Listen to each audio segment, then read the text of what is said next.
The Washington Wizards are the NBA's biggest mystery going into the 2020-2021 season. There are a lot of question marks on this team going into the future, and honestly how this team is, they are reminding me of the same position the Detroit Pistons were entering the 2019-2020 NBA season. They are a team that can compete in the East, in the middle of the bunch, and they are on the brink of pushing to rebuild. John Wall and Bradley Beal are the team's two biggest stars, and they command the most money on that team. John Wall is the highest paid player, and he will earn $41 million next season, and Beal will earn $28 million. The future of the Wizards relies a lot on John Wall. He's expected to return next season, and when he was playing, he was one of the best point guards in the league.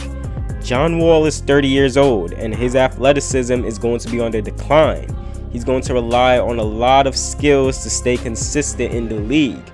Wall was never known as a knockdown shooter. He was very streaky, but he is an electric player who can slash, pass, and be a threat in the open court.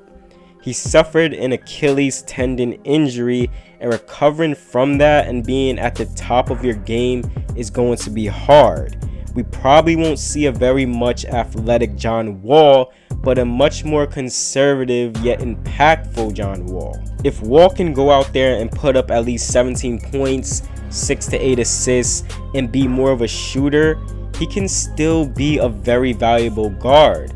The Wizards' future relies heavily on if they make the playoffs next season. I'm very confident John Wall can come back and still be the productive player he was even without his athleticism, because that man is a hard worker and has that dog in him. Plus, he said a few months ago that he is going to come back better than he already was. I don't doubt that man at all.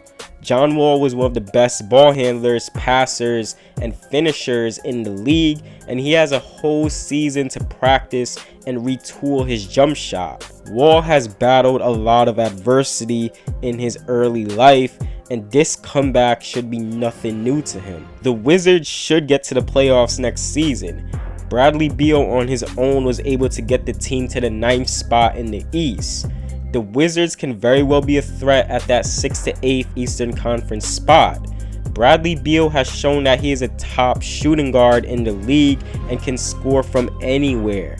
This man has had games where he himself took over and won on his own strength, so I expect a lot of the offense to flow through Bradley Beal. And how easier would he get shots with John Wall setting him up?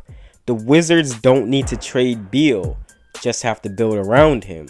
John Wall and Bradley Beal has a great connection with each other. In some interviews, I saw Wall refer to Beal as his brother. But at the end of the day, they always say, well, they don't like each other, they downgrading each other. Like, ain't no John Wall without Bradley Beal, ain't no Bradley Beal without John Wall. Like, we make each other better. Like, we accomplish each other so well on the court that it works easy for us. So, like, when I see the media try to say, oh, they don't like each other, well, he playing better without him, the team's eating, everybody moving, the ball's moving, all this. Well, in the day, yeah, you're going to play better when another star player's not out there because you get more shots. Everybody's going to give you the ball more, like everything's predicated around you. And we wasn't winning games, so it wasn't good for us. So, like, Brad was like, yeah, I'm getting my numbers, I'm doing this, I'm doing that, but we're not winning games. So when Brad is out for 4 or 5 games, yeah, John Wall might take 10 more shots or 12 more shots, and his numbers might go from 22 a game to 32 or 34 through that stretch, but am I winning games or am I getting to the next level opportunity to get a chance to win a championship one day? No. I can never succeed that unless I'm playing with my brother, mate, Bradley Beal, so that didn't really bother me when people were saying that. These two went on the court together are one of the best backcourt duos in the league. They both just elevate each other. Then the team has Davis Bertans, who they need to resign. Whoever signs Davis Bertans wins free agency. This man is a sniper of a 3-point shooter, and plug him alongside with Wall setting him up, and he is the shooter they need. Rui Hachimura had a very solid rookie season. He showed signs of potential offensively and defensively.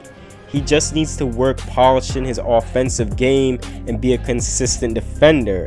And he has to be able to shoot the 3-ball. If Rui can be at least a reliable catch and shoot shooter, it can really help this team.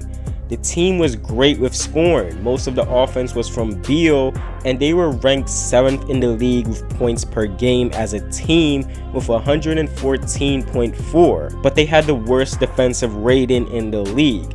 I do expect their offense to be fine, but they need more guys on this team who can defend. They play with a much more faster tempo, faster pace, pushing the ball up the floor quick to score. The Wizards just couldn't get any stops this season. And if their defense this season was at least average and they got consistent stops, they would have been in the playoffs as an 8th seed. They lost a lot of games due to poor defense, so the team has to figure that out. This Wizards team, even with an injury-riddled John Wall, should be able to get even better offensively and get to the playoffs. If John Wall shows signs that he can still be a productive star and lead this team further, I don't expect a rebuild soon. And I'm doubling down on John Wall to come back harder than ever. But these next 2 years are going to determine how soon their rebuild is. If they fail to make the playoffs next season, I can very well see this team blowing everything up. But if they make the playoffs next season, put on some surprises in the playoffs, they may look to retool their roster and keep it going for another year or so. The development of Hachimura, Thomas Bryant, Jerome Robinson, Troy Brown, Wagner, and whoever they pick with the 9th spot in the 2020 draft will also be key. I think they should bring in a 3-and-D guy in the draft and definitely resign Davis Bertans, but if Davis commands a lot of money, he can very well leave. Thomas Bryant is growing as a young player for the Wizards, and he should benefit a lot with screen and rolls, screen and pops with John Wall.